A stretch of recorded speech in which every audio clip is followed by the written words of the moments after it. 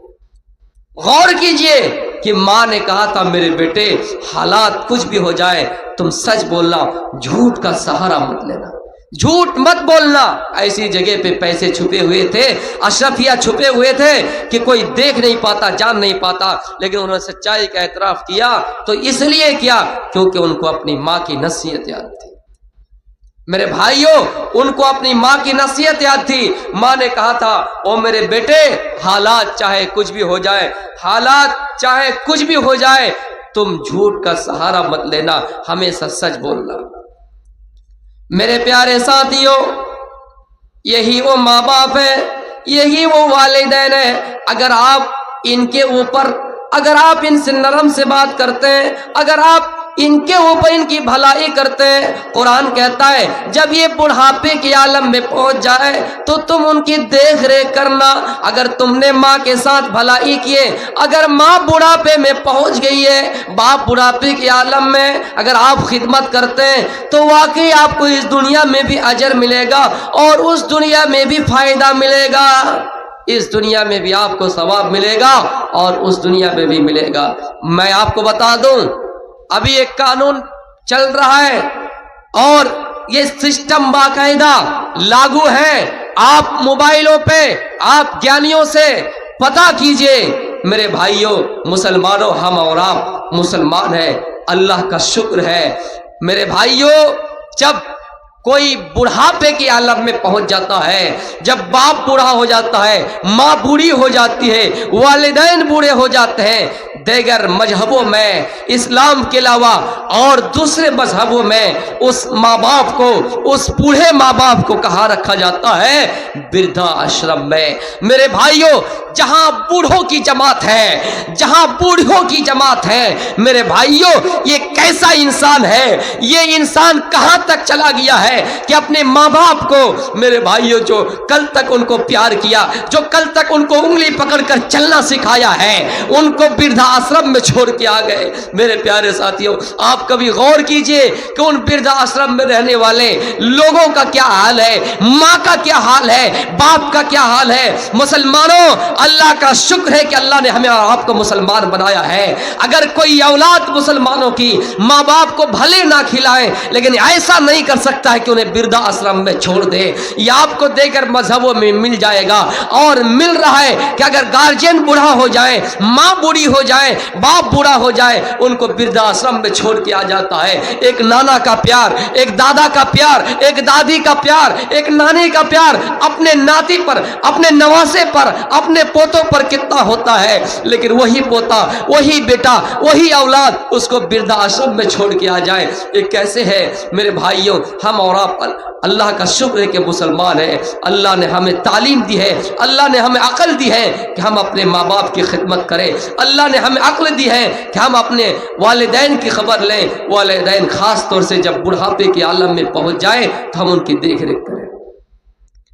3 ایسے آدمی تھے، راستے میں چل رہے تھے، اچانک بارش آ گئی اور وہ لوگ کسی چھپنے کے لیے، بارش سے بچنے کے لیے کسی پہاڑ کے نیچے سہارا لیا۔ ایک ایک غار کے اندر تینوں آدمی چھپ گئے۔ اللہ کو کرنا ایسا تھا کہ غار کا منہ بند ہو گیا۔ ایک چٹان آئی، چٹان گری، بھاری سی چٹان اس پر گری اور غار کا منہ بند ہو گیا۔ میرے پیارے ساتھیوں، اب کوئی راستہ ہی نہیں۔ حدیث یہ کہتی ہے کہ جب انسان تمام راستے کو کھو چکے، جب انسان کا راستہ تمام کے تمام بند ہو جائے تو ایک ہی راستہ کھلا ہوتا ہے، وہ اللہ کا راستہ ہے۔ آپ سماج میں دیکھیں گے کوئی ایسا انسان ہے جو بالکل اچھا ہے لیکن سماج اس کو بری نظر سے دیکھتا ہے، سماج اس کو اچھا نہیں کہتا ہے، اس لیے کہ وہ نمازی ہے، اس لیے کہ وہ ہمیشہ دین کی بات کرتا ہے۔ میرے بھائیوں، اگر آپ کے لیے سارے راستے بند ہو جائیں تو اللہ کا راستہ آپ کے لیے کھلا رہے گا۔ ذالک فضل اللہ یؤتیہ من یشاء۔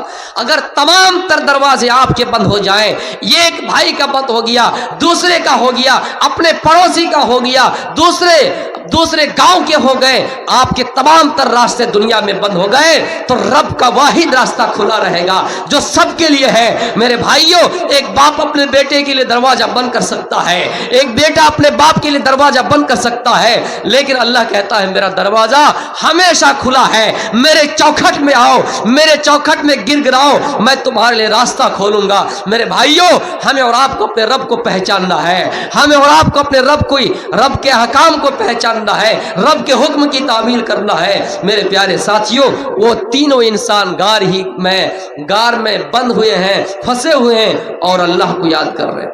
ان میں سے کہہ رہی اللہ، میرا ایک دستور ہے، میرا ایک کام ہے کہ میں بکریاں چرایا کرتا ہوں، میں مویشی چرایا کرتا ہوں۔ اے اللہ، میں مویشی چرا کر جب گھر آتا ہوں، میں اپنی بکری کا دودھ دوہتا ہوں، میں اپنی بکری کا دودھ نکلتا ہوں اور برتن میں رکھ کر سب سے پہلے اپنے ماں باپ کو پلاتا ہوں۔ اے اللہ، ایک دن ایسا ہوا کہ میں اتفاق سے دیر کر گیا، دیری ہو گئی، لیٹ ہو گئے، آنے میں تاخیر ہو گئے، اتنا دور کا سفر چلا گیا، مجھے جانا تھا سنگی ماری، مجھے جانا تھا پھٹانی، لیکن میں مہاماری چلا گیا، میں اور نیپل سے سٹے ہوئے گاؤں بستی چلے گئے۔ اے اللہ، دیر ہو گئی، جب میں گھر واپس آیا تو دیکھا کہ میری ماں سو چکی ہے، میرے باپ سو چکے ہیں، میرے گارجن سو چکے ہیں، میرے والدین سو چکے ہیں۔ اے اللہ، میں نے معمول کے مطابق، میں نے دستور کے مطابق بکری کا دودھ نکالا اور برتن میں رکھا اور ماں باپ کے سرہانے کھڑا ہو گیا۔ میرے بچے دودھ دودھ دل چلاتے رہے، بھوک بھوک کہتے رہے، لیکن میں نے اپنے بچوں کو نہیں پلایا، اس لیے کہ میرا معمول ہے کہ سب سے پہلے میں اپنے والدین کو پلاتا ہوں۔ میں اپنے والدین کے سرہانے پوری رات کھڑا رہا۔ میں نے جگانا اس لیے مناسب نہیں سمجھا کہ اگر میں جگا دوں، ماں باپ نیند کی حالت میں، ماں باپ کو تکلیف ہوگی، اس لیے میں نے جگایا نہیں۔ اے اللہ، میں نہیں جگایا، پوری رات اس کے سرانے کھڑے رہے، یہاں تک کہ صبح ہو گئے۔ جب ماں باپ کی آنکھ کھلی تو دیکھا میں اس کے سرانے کھڑا ہوں۔ اے اللہ، اگر تو جانتا ہے کہ میں نے ایسا صرف تیرے رضا کے لیے کیا ہے، اگر تو جانتا کہ میں نے ایسا تجھے خوش کرنے کے لیے کیا ہے، اے اللہ، اگر تو جانتا ہے کہ میں نے کام تیرے ہی لیے کیا ہے، اے اللہ، میں نے ماں باپ کی خدمت اس لیے کیا ہے کہ تو نے حکم دیا ہے اور میں نے تیرے حکم کو بجا لایا ہوں۔ اے اللہ، اگر تو جانتا ہے کہ تجھے خوش کرنے کے لیے میں ایسا عمل کیا ہوں، تو اے اللہ، تو غار کا منہ کھول دے، چٹان کو ہٹا دے۔ میرے بھائیوں، یہ جب ذکر یاد کیا، یہ جب واقعہ یاد کیا، یہ کہانی یاد کی، یہ عمل یاد کیا، تو اللہ رب العالمین غار کا منہ تھوڑا سا ہٹا دیا۔ تو میرے بھائیوں، والدین کی خدمت کرنے والوں کے لیے اللہ رب العالمین راستہ کھول دیتا ہے، والدین کی خدمت کرنے کے لیے اللہ رب العالمین راستہ کھول دیتا ہے اور چٹان کو ہٹا بھی دیتا ہے۔ اس لیے میرے پیارے ساتھیوں، ضروری ہے، ایک اولاد کی ذمہ داری ہے کہ وہ اپنے ماں باپ کی خدمت کرے، اور ماں باپ کی بھی ذمہ داری ہے کہ اپنے اولاد کی صحیح تربیت کرے۔ میرے بھائیوں، حضرت عمر بن علاس، یہ مصر کا گورنر ہے، مصر کا بادشاہ ہے۔ میرے پیارے ساتھیوں، مصر کا بادشاہ ہے، ان کے بیٹے اور ایک یہودی مصری آدمی گھوڑ دوڑ کا مقابلہ کرتا ہے، گھڑ سوار کا مقابلہ کرتا ہے۔ ایک یہودی کا بچہ ہے، ایک مصری لڑکا ہے، اور گورنر کا ایک بیٹا ہے جس کو پردھان منتری کہہ لیجئے، ایک پردھان منتری کا بیٹا ہے۔ گھوڑا دوڑاتا ہے کہ دیکھے کس کا گھوڑا پہلے جاتا ہے۔ یہاں سے 5 فٹ چلنا ہے، کس کا گھوڑا پہلے جاتا ہے۔ میرے بھائیوں، مقابلہ کرتا ہے کون؟ مصری بچہ، مصر کا ایک بچہ، یہودی بچہ، اور میرے بھائیوں، عمر بن عاص، مصر کے گورنر کا بادشاہ کے بیٹا۔ میرے پیارے ساتھیوں، جب گھوڑا دوڑانا شروع کیا، یہ مصری